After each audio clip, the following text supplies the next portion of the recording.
ओम शांति।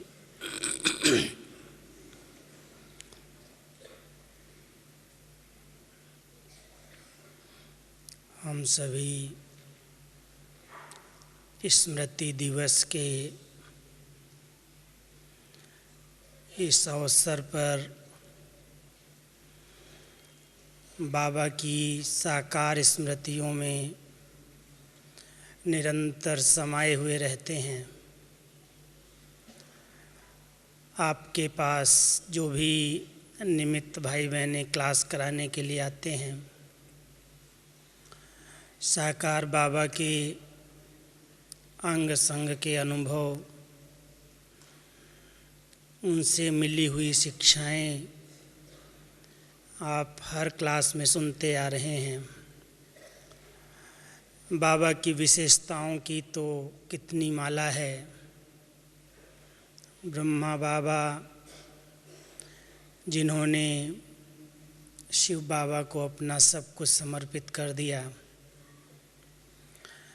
और समर्पित करके कैसे निमित्त बनकर, निर्माण बनकर हम बच्चों की सेवा में सदा उपस्थित रहे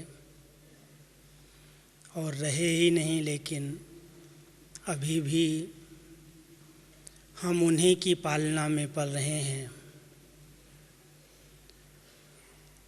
अव्यक्त होने के बाद भी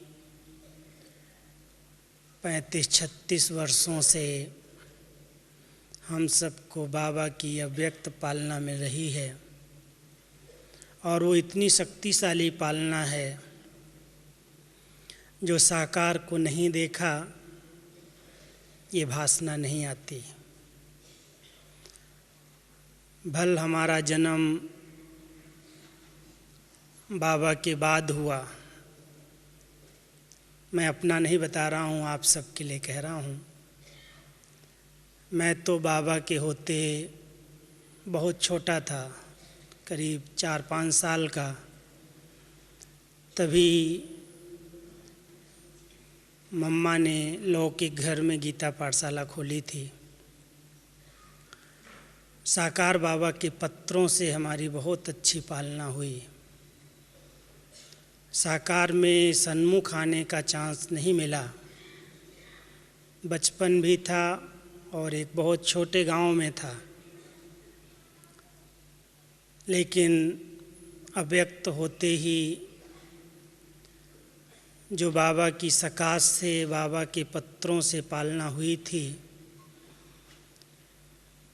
71 में मैं पहली बार बाबा के घर में आया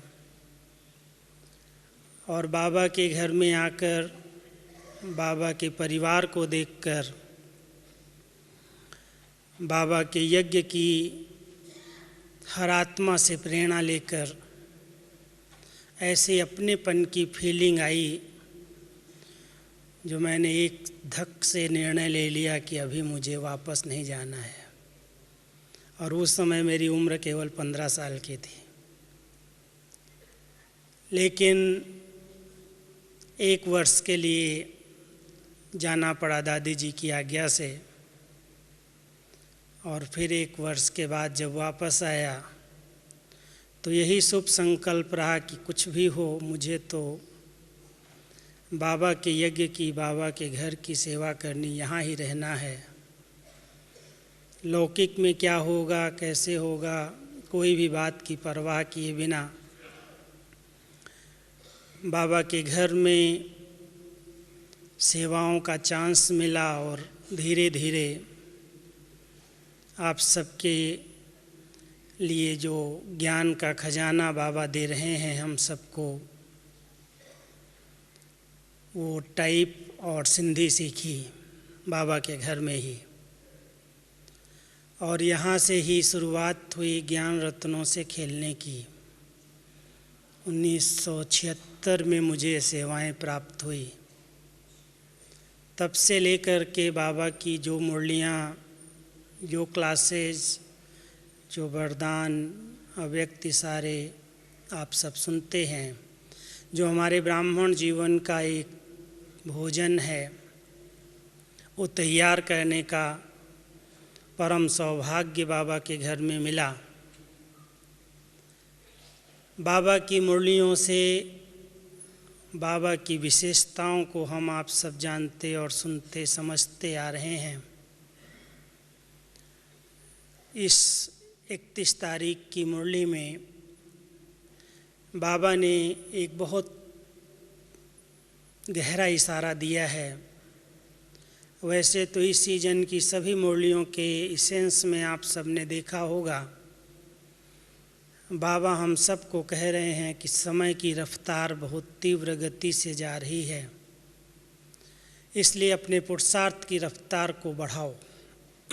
स्वपुरुषार्थ और सेवा का जो संदेश देने का कार्य है वो जल्दी जल्दी पूरा करो। पिछली मुरली में बाबा ने कहा कि प्रभु संदेश की धूम मचा दो, लेकिन इस बार जब स्वपुरुषार्थ की तीव्र गति की प्रेरणाएं दे रहे थे बाबा, तो 4 बातों पर हम सब का ध्यान खिंचवाया कि स्व की रफ्तार को तेज करने के लिए निमित्त भाव, निर्माण भावना, निर्माण का कार्य करना और निर्माण स्थिति में रहना। और इन्हीं 4 शब्दों को आज मुझे क्लास में टॉपिक के रूप में मिला है। ब्रह्मा बाबा के जीवन की क्या विशेषताएं थी। भले साकार में हमने बाबा को नहीं देखा, लेकिन बाबा की मुरलियों से, दादियों के अनुभवों से हम सभी अनुभव करते हैं कि बाबा कैसे हर पार्ट बजाते हुए, हर कार्य करते हुए निमित्त स्थिति में, निमित्त भाव में रहे। और ये जो भी विशेषताएं हम सभी बाबा की सुन रहे हैं, सुनाई जा रही हैं, इसके पीछे भाव अर्थ यही है कि हम बाबा के कदम पर कदम रख कर के बाबा के समान बन जाएं, फॉलो फादर करके। जैसे बाबा ने अपनी संपन्न और संपूर्ण स्थिति प्राप्त कर ली, ऐसे हम बच्चे भी उस मंजिल तक पहुंच जाएं। इसलिए जो भी क्लासेज आपको मिल रही हैं या अनुभव सुनाए जा रहे हैं, उसके पीछे सार यही है कि कैसे बाबा ने किया और मुझे कैसे करना है। तो जब हम एक शब्द पर ध्यान देते हैं, क्योंकि बाबा हमेशा हम बच्चों को कहते हैं कि बच्चे तुम इस शरीर के अंदर भी निमित्त मात्र हो। ये शरीर तुम्हें सेवा के लिए अमानत के रूप में बाबा ने दिया है। जब आप आत्मा बाबा की हो गई, आपने भक्ति में कहा था ये तन, ये मन, ये धन सब तेरा है। और जब वो तेरा बन गया, बाबा अपना बन गया, तो बाबा कहता ये सब मेरा हो गया। तो हम आप सब ने जैसे ब्रह्मा बाबा ने बाबा को पहचानते ही सब कुछ बाबा हवाले कर दिया, तन भी शिव बाबा को दे दिया। कभी नहीं कहा कि ये मेरा तन है, केवल निमित्त मात्र उसकी संभाल करने के लिए है। कई बार बाबा के अनुभव हम सभी मुरली में सुनते हैं। बाबा कहते थे, बच्चे जब मैं भोजन करता हूँ तो शिव बाबा को कहता हूँ मैंने ये तन आपको किराए पर दिया है, आप इसको खिलाओ। जब मैं स्नान करता हूँ तो एक भासना आती है कि शिव बाबा के इस मूर्ति को मैं लोटी चढ़ा रहा हूँ। एक निमित्त मात्र, निमित्त भाव से बाबा ने इस तन के अंदर रहकर और इतना न्यारा प्यारा बन कर के शिव बाबा को सब समर्पित करके इंद्रिय जीत बन गए। हम सभी इंद्रिय जीत बनने का पुरुषार्थ कर रहे हैं, मेहनत कर रहे हैं, योग लगाते हैं। लेकिन अगर हम दिल की सच्ची भावनाओं से इस तन को बाबा के हवाले कर दें, केवल ये निमित्त मात्र मुझे सेवा के लिए, संभाल के लिए मिला हुआ है, तो एक बहुत अच्छी स्थिति भी रहती है और ये कर्मेंद्रियाँ अपने आप शीतल और शांत हो जाती हैं। तो बाबा की केंद्र इंद्रियाँ जो बिल्कुल शीतल हर बच्चे को अनुभव होता था, जैसे बाबा एक शब्द देते हैं, बहुत मुलायम हो गई थी। जो बच्चे बाबा की गोद में साकार में गए उनके अनुभव थे जैसे कोई बहुत हल्का, बहुत लाइट का शरीर हो, भान ही नहीं था कि हड्डी और मांस का शरीर है। ऐसा एक शीतल अंग जिसको कहते हैं योगी का सुगंधित अंग हो जाए, काया सुंदर हो जाए। बाबा ने जब समर्पित कर दिया तो अंग अंग शीतल हो गए। तो तन में एक निमित्तपन की स्मृति रही कि मैं केवल निमित्त मात्र इस तन के अंदर हूँ, मैं तो बाबा का हूँ और ये तन भी बाबा का है। इस मंदिर की बहुत प्यार से संभाल करनी है क्योंकि बाबा ने इसे अमानत के रूप में मुझे दिया है। तो इस भावना से बाबा ने अपनी इंद्रियों पर विजय प्राप्त कर ली। कर्मातीत बनने के लिए सबसे आवश्यक है कि हम सब भी इस तन में रहते हुए निमित्त मात्र होकर के रहें। कहने का भाव है कि हम आत्मा हैं और आत्मा जो प्रभु की प्रिय मूर्ति है उसका ये मंदिर है। एक बहुत सुंदर स्मृति रहती है, निमित्तपन की स्मृति से देह से डिटैच हो जाते हैं। सेवा के फील्ड में भी बाबा हम सबको ये पाठ पढ़ाते आ रहे हैं। बाबा ने सब कुछ करके अपने आप को छिपाया है। कभी भी बाबा के मुरलियों से आपको ये नहीं लगेगा कि मैंने मुरली चलाई है, मैंने चिंतन किया है, मैं बहुत अच्छा समझा के आया बच्चों को। हम सब बाबा की मुरलियों को पढ़ते कई बार समझ भी नहीं पाते, ब्रह्मा बाबा बोल गए या शिव बाबा बोल गए, और उसमें अगर बोल भी दिया तो बच्चे इसको याद नहीं करना, उसको याद करना। इसको याद करोगे तो पाप बन जाएगा। ये देहधारी है, इसमें फंसना नहीं। बाबा ने इतना एक अपने आप को गुप्त रखा, इतना अपने आप को छिपा लिया, सब सेवाएं की, लेकिन कर्तापन के भान से मुक्त हो गया। करावनहार बाबा ने मुझसे कराया। हम सबको भी ये पाठ बाबा पढ़ा रहे हैं। बच्चे जो भी कुछ कर रहे हो, जो भी सेवाएं आप कर रहे हो, ये किसकी सेवाएं हैं? जो भी आपके अंदर विशेषताएं भरी हैं बाबा ने, वो विशेषताएं देने वाला दाता कौन है? और जब हम इतना इस स्मृति में स्थित रहते हैं कि दाता तो एक बाबा है, उसने ये विशेषताएं दी हैं, मेरे में क्या थीं, कहाँ से आती? हो सकता है कोई ने लौकिक में कोई डिग्रियां प्राप्त की हों और उन डिग्रियों के आधार से, पढ़ाई के आधार से, कोई पोजीशन के आधार से उसे अभिमान भी आ जाए कि मेरी बुद्धि की कमाल है। लेकिन बाबा ने जिन बच्चों को इस यज्ञ की सेवाओं में निमित्त बनाया है, वो बहुत भोले और बहुत अनपढ़ ही कहें कि ऐसे ऐसे बच्चों से बाबा बड़ी बड़ी सेवाएं करा रहा है जो कभी भी अभिमान ही नहीं आए उनको कि मैं करता हूँ। ये बाबा की पढ़ाई की कमाल है, बाबा की पालना की कमाल है कि कितनी भी बड़ी सेवाएं बाबा मुझ आत्मा से करा ले, लेकिन कभी ये भान नहीं आ सकता है कि मैंने किया, मैं करता हूँ, या मेरी बुद्धि की इन्वेंशन है। निमित्त आत्माएं सेवा करते हुए, बड़े बड़े कार्य करते हुए, अपने पन के भान से अपना नाम कमाने के लिए नहीं करते। मैं एक बाबा की मुरली का अध्ययन कर रहा था। बाबा ने कहा कि आत्माओं को दो प्रकार की भूख है।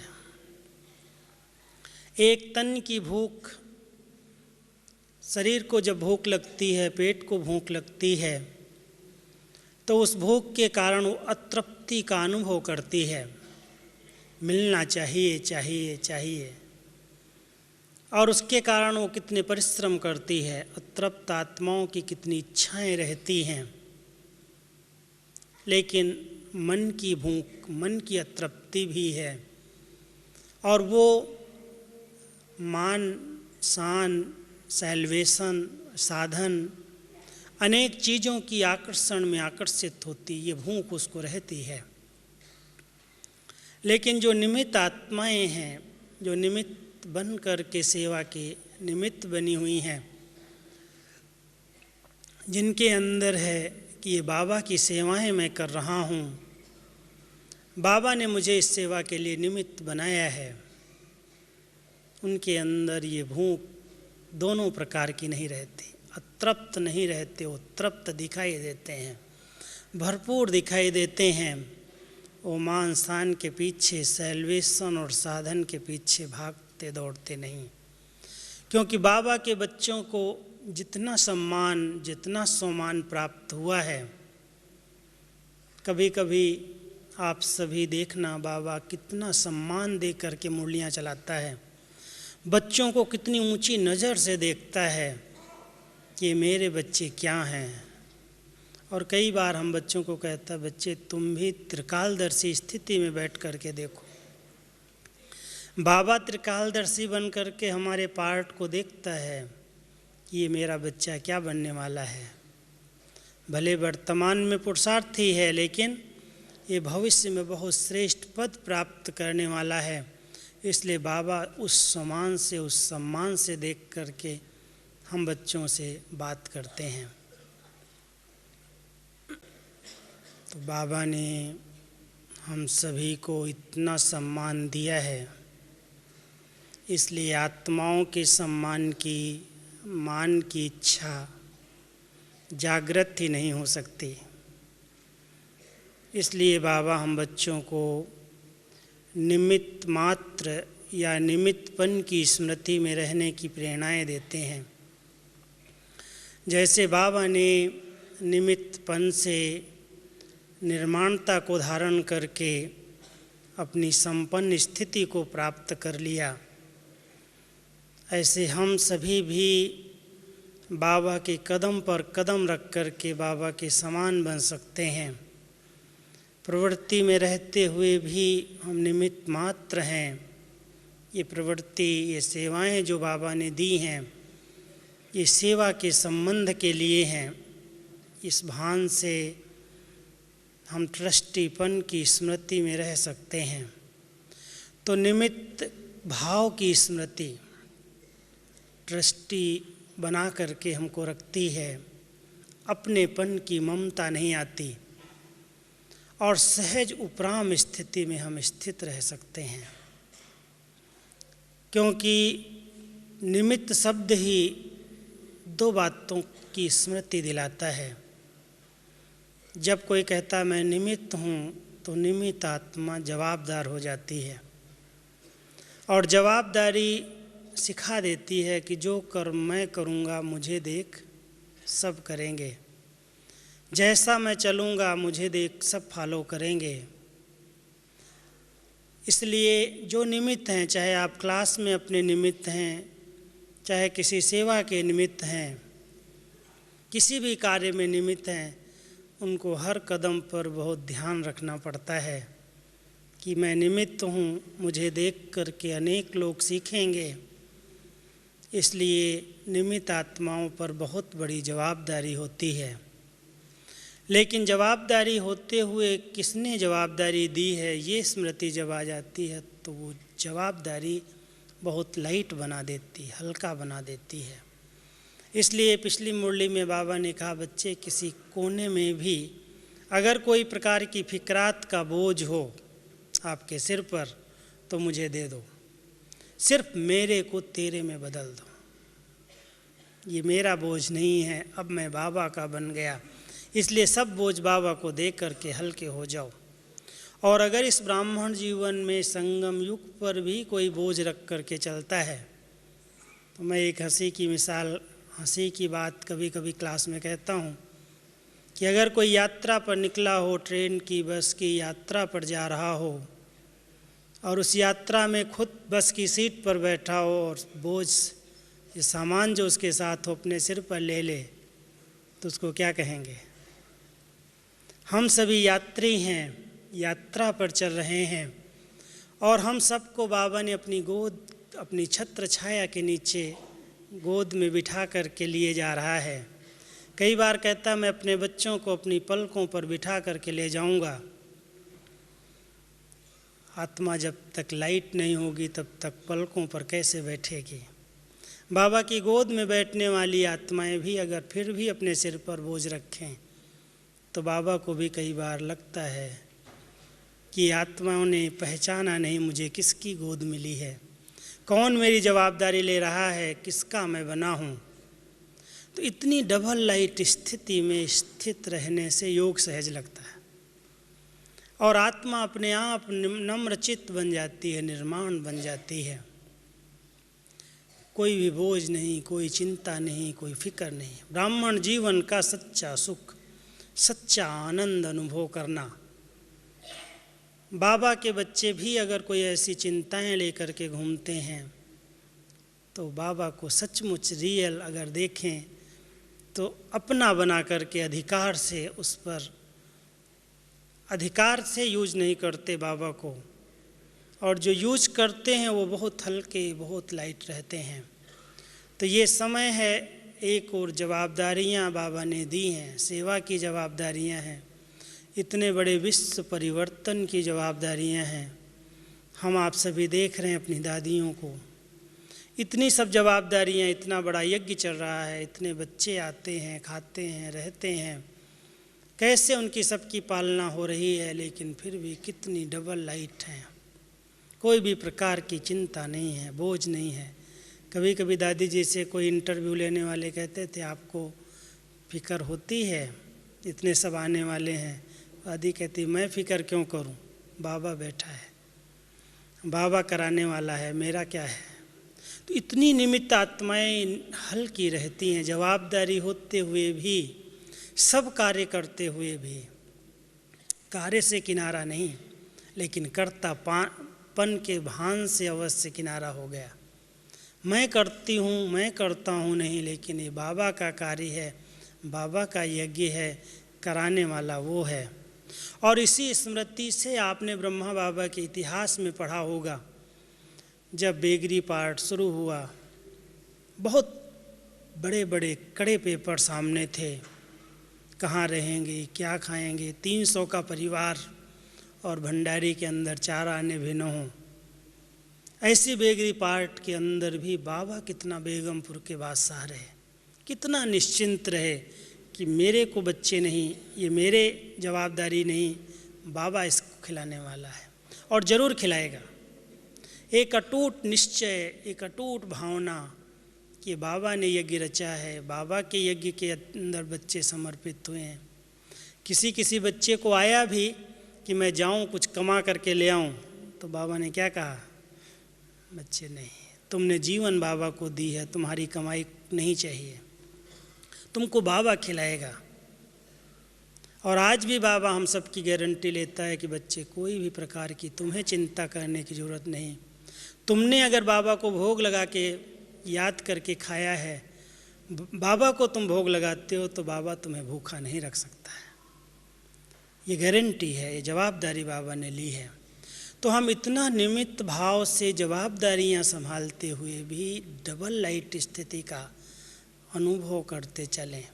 ये निर्माणता अपने आप आ जाएगी, किस चीज़ का मुझे अहम है, क्या मेरे पास है जो मैं अहम करूं, अहंकार में आऊं, या अभिमान भी रखूं कि ये मेरी है, ये मेरी विशेषता है, ये मेरा है।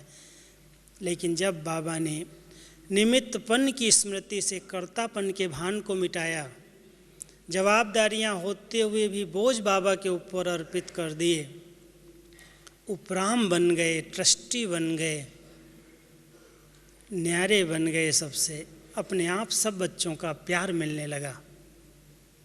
और इतना नम्रचित्त, आप बाबा की मुरलियों से नोट करते होंगे इतनी बड़ी अथॉरिटी, ब्रह्मा के साथ साथ शिव बाबा के साथ साथ इतनी ऊंची अथॉरिटी से पार्ट प्ले करने वाली आदि देव आत्मा, ग्रेट ग्रेट ग्रैंड फादर कौन? प्रजापिता ब्रह्मा, ग्रैंड फादर शिव बाबा, गॉड फादर शिव बाबा, लेकिन ग्रेट ग्रेट ग्रैंड फादर कौन? ब्रह्मा बाबा।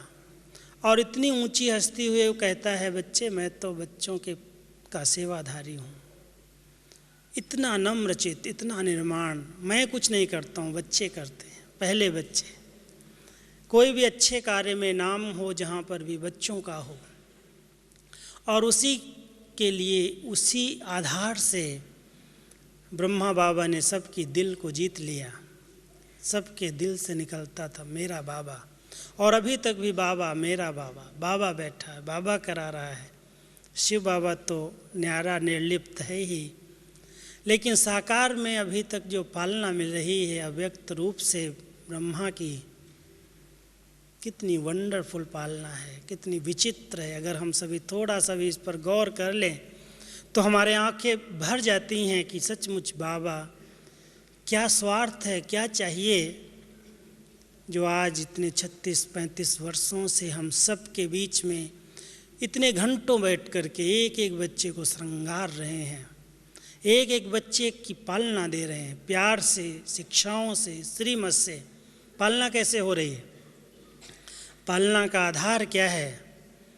बाबा का प्यार, बाबा की पढ़ाई, बाबा की आज्ञाएं, बाबा की इतनी श्रेष्ठ हर कदम पर चलने की मत, कैसे चलना, कैसे रहना, कैसे खाना, कैसे सेवा करना। तो ये बाबा की पालना हम बच्चों को मिल रही है, और इतनी नम्रता के साथ बच्चे बच्चे कह कर के, कभी मैं करता हूँ नहीं आया, या ये नहीं कह दिया कि मैं तो तुमको इतनी बार सुना चुका हूँ फिर भी तुम्हारे अंदर सुधार नहीं आया। जैसे हम लौकिक में कोई कोई को सुनते हैं, बाप अगर एक बार कहे, 2 बार बच्चे को कहे, वो कहना न माने तो क्या कहेगा? गुस्सा आ जाएगा, जोश आ जाएगा, अरे ये तो सुधरने वाला ही नहीं है। लेकिन बाबा की इतनी शुभ भावनाएं, इतना प्यार हम बच्चों को अभी तक मिल रहा है। हर बार 5 महीने 6 महीने का समय दे देता है, बच्चे 1 महीने में सुधर जाओ, 6 महीने में संपन्न बन जाओ। क्या है ये? बाबा के प्यार की पालना मिल रही है। और ऐसी प्यार की पालना कितनी नम्रता के साथ, अथॉरिटी होते हुए भी दे सकता है, कह सकता है, अधिकार भी रखता है। लेकिन सब बच्चों में क्षमा भावना, इतनी क्षमा भावना है कि कोई कुछ भी करता है, बच्चे मेरे हैं, मेरा लाडला, मेरा सिकी लद्दा। इस बार बड़े अच्छे शब्द थे बाबा की कि अगर मेरे सामने कोई पाप आत्माएं भी आईं तो मैंने ये नहीं कहा हे पापी तुम क्यों आए हो, मेरा सिकी लद्दा बच्चा, मेरा लाडला बच्चा है। तो उस भावना से, उस शुभ भावना से अपने बच्चों को, हम बच्चों को परिवर्तन किया नम्रता के आधार से। आप समझ सकते हो हमारी दादियों के अनुभवों से। आज भी कुंज दादी सुना रही थी, परदादी के अनुभव सुनेंगे आप, कैसे बाबा की जब कोई ग्लानि करता था। कलकत्ता की एक बार की बात दादी सुनाती हैं हमेशा, परदादी निर्मल शांता दादी, कि एक बार बाबा के विरोध में बहुत उल्टा सीधा अखबारों में छाप दिया। तो दादी को आया कि इस पर केस कर दूं, मेरे बाबा के लिए, मेरे बाप के लिए ऐसी ऐसी बातें क्यों लिखी हैं। उन्होंने बाबा को फ़ोन किया, बाबा मैं तो इसको नहीं छोड़ूंगी, मेरे बाबा के लिए इतनी ग्लानि की है। तो बाबा ने क्या जवाब दिया, बच्ची वो विश्वामित्र अखबार था जिसमें बहुत बड़ी बड़ी बातें गंदी लिखी थी। बाबा ने कहा उस एडिटर को, बोलो आप तो विश्वामित्र हो, विश्व के मित्र हो, इसलिए भले निंदा की, लेकिन निंदा हमारी जो करे मित्र हमारा सो है, माफ़ कर दो, कुछ नहीं बोलो। तो बाबा ने इतना रहम दिया, इतना स्नेह दिया, और मैं समझता हूँ उसका परिणाम हम आप सभी आज उसकी रिजल्ट देख रहे हैं कि साकार के समय पर जिन्होंने विरोध किया साकार का, आज वो चरणों पर झुकने के लिए तैयार हैं। जिन्होंने गालियाँ दी आज वो फूल चढ़ाने के लिए तैयार हैं। वही सन्यासी आज झुक झुक करके आते हैं, जो सामने सामने जब कुंभ मेले पर प्रदर्शनियाँ लगती थी, प्रोग्राम होते थे, ब्रह्मा कुमारियों का पंडाल देख करके, और वो कहते थे हमारी सनातन धर्म की ही नहीं है, और बहुत विरोध करते थे, खुलेआम माइक पर गालियाँ देते थे। आज वही आकर के कितनी महिमा करके, कितनी एक शर्मिंदा होकर के कहते हैं कि मैंने जो कहा वो बहुत गलत कहा। किस आधार से? बाबा ने नम्रता से, सब बच्चे हैं, इनोसेंट हैं, बच्चों को पता नहीं है किसका कार्य है, इसलिए नम्रता से बहुत सहन करके, सब कुछ सुन करके, झुक करके चले, और आज उसके परिणाम स्वरूप हम देख रहे हैं कि सारे लोग मानने लगे, मान्यता हो गई, महिमा योग्य बन गए। तो नम्रता हमको महिमा योग्य बना देती है। अगर हम झुकना सीख जाते हैं तो झुकना माना कमजोरी नहीं। कई लोग कहते हैं मैं ही झुकता रहूं क्या, लेकिन ये कमजोरी नहीं है, ये बाबा ने हम सबको प्रैक्टिकल करके दिखाया है। पहले आप कहा, खुद को सेवाधारी बनाया, और निंदक को भी मित्र समझ करके उसको गले लगाया। उसके परिणाम स्वरूप आज इतनी वृद्धि हुई है, इतना विस्तार हुआ है सेवाओं का। इसलिए हम बच्चों को भी बाबा ये पाठ पढ़ा रहे हैं। बच्चे, किसी भी सेवा के क्षेत्र में आप रहते हो, कोई भी सेवा कर रहे हो, कभी भी अहम नहीं दिखाना, अभिमान में नहीं आना। आपकी वाणी से भी न लगे इसको अहंकार है, बोल में अहंकार है, इसकी अपनी विशेषताओं का इसको अहंकार है। क्योंकि कई हैं जिनमें थोड़ा सा एक शब्द, आप सभी बाबा का शायद नोट किया, उर्दू शब्द है।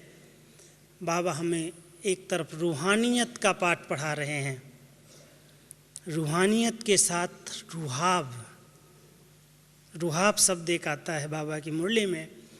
चेहरे पर रुहाब चाहिए, रूहानियत चाहिए, रोब नहीं।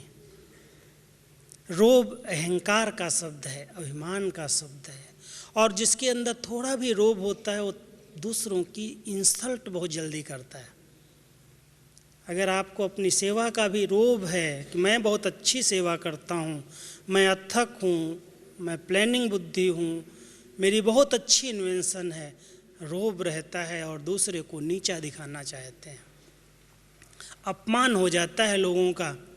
लेकिन जो निर्माण चित्त आत्माएँ हैं वो इन दो बातों से मुक्त रहती हैं, अभिमान और अपमान से। हम सबको बाबा ने इतना निर्माण चित्त बनाया है और बना रहा है कि बच्चे कर्तापन के भान में मत आओ।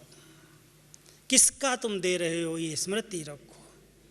जो दिया है दाता ने वो मैं दे रहा हूँ। मेरे पास क्या था, मैं कहाँ, किस उसमें था जो मैं दे रहा हूँ। मैं बहुत होशियार हूँ, मैं बहुत समझदार हूँ। ये मैं और मेरा ही हम सब के लिए अहंकार का प्रतीक है।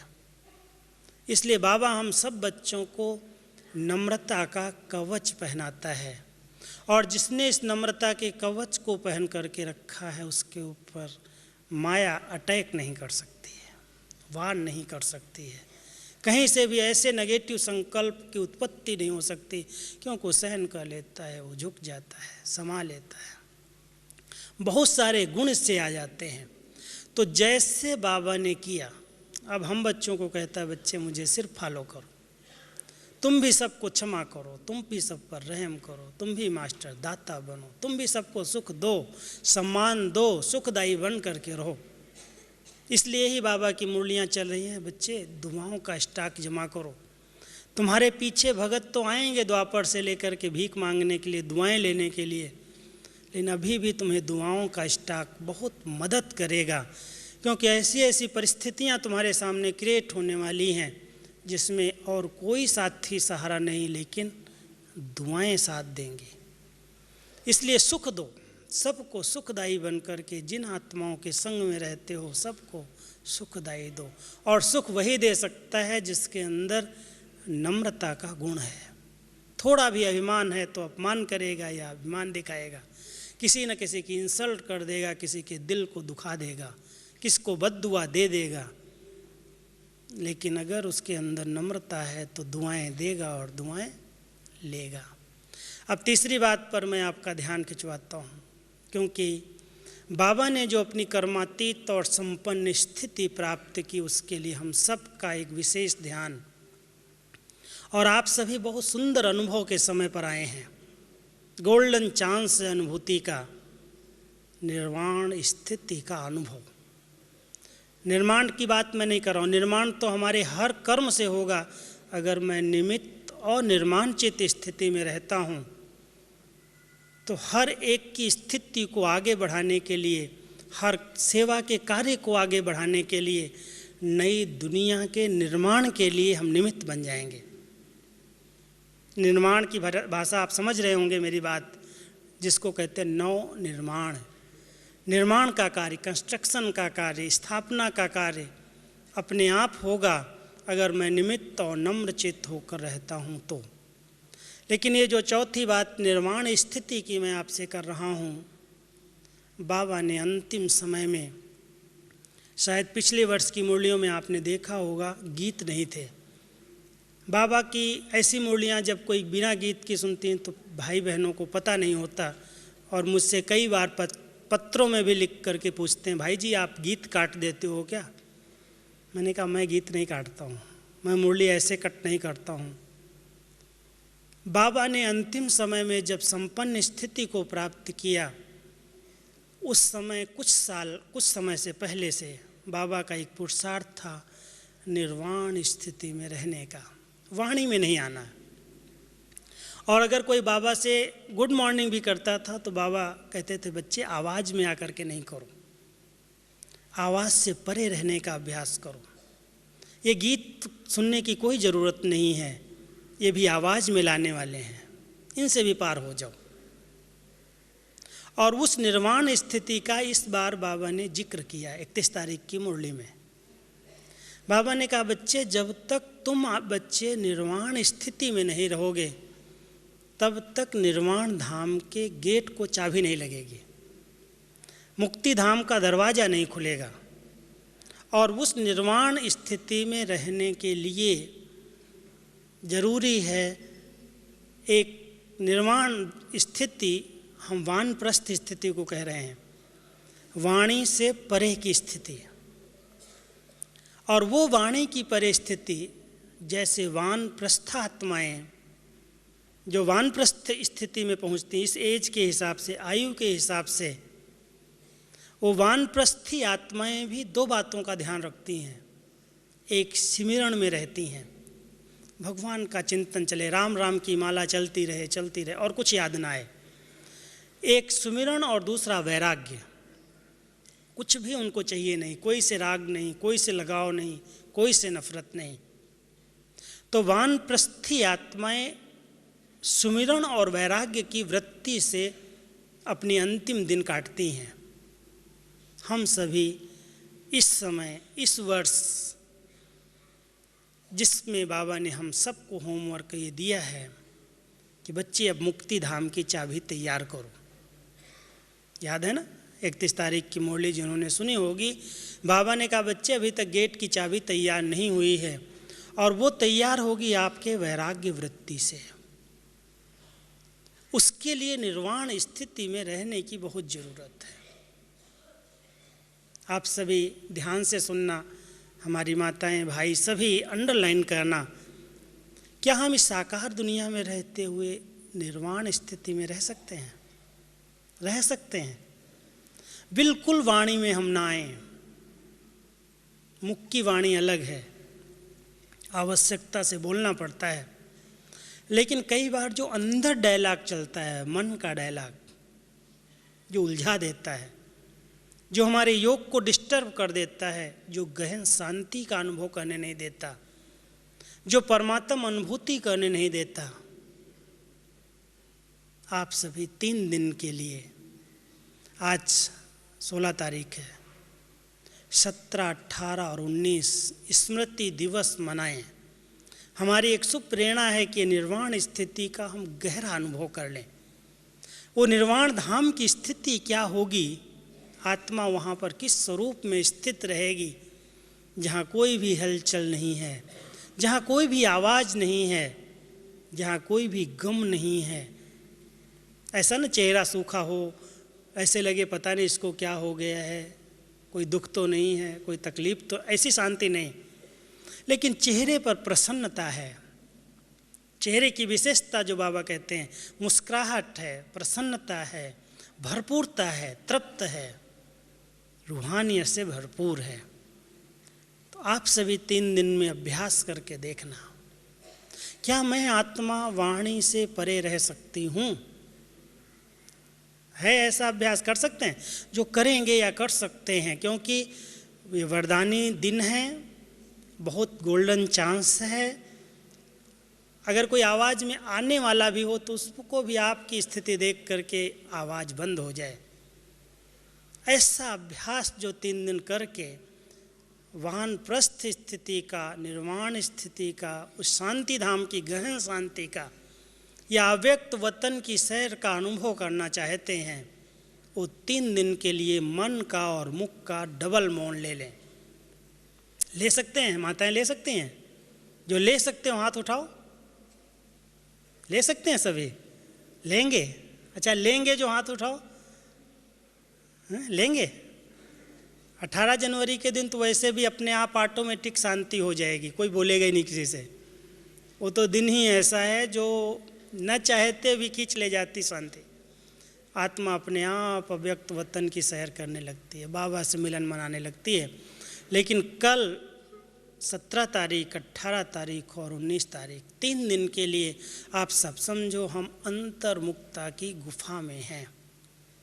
और बाबा ने यही एक लास्ट पुरुषार्थ किया था। आप सब ने सुना होगा बाबा के इतिहास में, बाबा के पास अगर कोई समाचार सुनाने आता था, पत्र सुनाने आता था, बाबा को कोई बात सुनाता था तो जिससे बाबा सुन ही नहीं रहे हैं, उपराम, बिल्कुल अलग आवाज़ की दुनिया से पार, एकदम गहन शांति की अनुभूति में। वो है निर्वाण स्थिति, जिसमें कोई हलचल नहीं है। ये करता, वो करता, ऐसा हुआ, वैसा हुआ, यहाँ ऐसा चलता, वहाँ वैसा चलता, कोई भी बात नहीं, सब फिनिश, सबको फुल स्टॉप, बीती को बिंदी लगा दो। अगर हमको ये गहन अनुभूति करनी है तो और 2 बातों का ध्यान रखना, बीती का चिंतन नहीं और भविष्य की चिंता नहीं। कल क्या होगा इसकी चिंता नहीं करना और बीत गया उसका चिंतन नहीं करना। बस आज मेरा शांति में बीते, आज मेरा बहुत प्रेममय स्थिति में बीते, इतना सुखमय स्थिति में बीते, इतना बाबा के प्यार में समाई हुई आत्मा में रहूं, जो बस बाबा ही दिखाई दे, बाबा ही अंदर से बातें करता रहे और बाबा से ही मेरी बातें चलती रहे। ऐसा सुंदर मिलन हो, आप देखेंगे आपकी आत्मा कितनी भरपूर हो जाती है, कितनी शक्तियों से संपन्न बन जाती है और बाबा अपने आप सब वरदानों से भरपूर कर देगा। जितनी कमियां, कमजोरियां, संस्कार जो युद्ध हैं अंदर से, आप सब समाप्त कर सकते हो, एक विजयी भाव का वरदान ले सकते हो। ये 3 दिन अगर आप सभी निर्वाण स्थिति का अनुभव करें तो संकल्प करना आज के दिन, और कल से सवेरे से 4 बजे से अभ्यास करके देखना। 10,000 लोगों की सभा न लगे, लेकिन 10 ही नहीं इस सभा में ऐसा अनुभव हो, कोई किसी से बोल नहीं रहा है, कोई किसी से बात नहीं कर रहा है, बस मैं बाबा का, बाबा मेरा, बस उसी से बातें हों। ऐसी निर्वाण स्थिति अंतिम स्थिति का अनुभव कराएगी।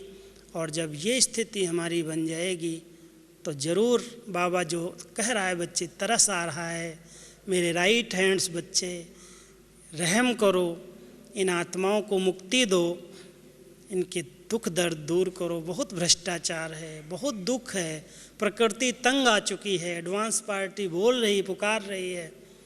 मैं समझता हूँ ये सब की आवाज़ सुनाई देगी और सहज ही मुक्ति धाम के गेट के लिए हम सब चाबी तैयार कर लेंगे। ठीक है? तो ऐसा अभ्यास अपनी निर्वाण स्थिति बनाने का निमित्त और निर्माण बन करके करना, तो ये 3 दिन आप सबके लिए एक बहुत यादगार बन जाएंगे। ओम शांति।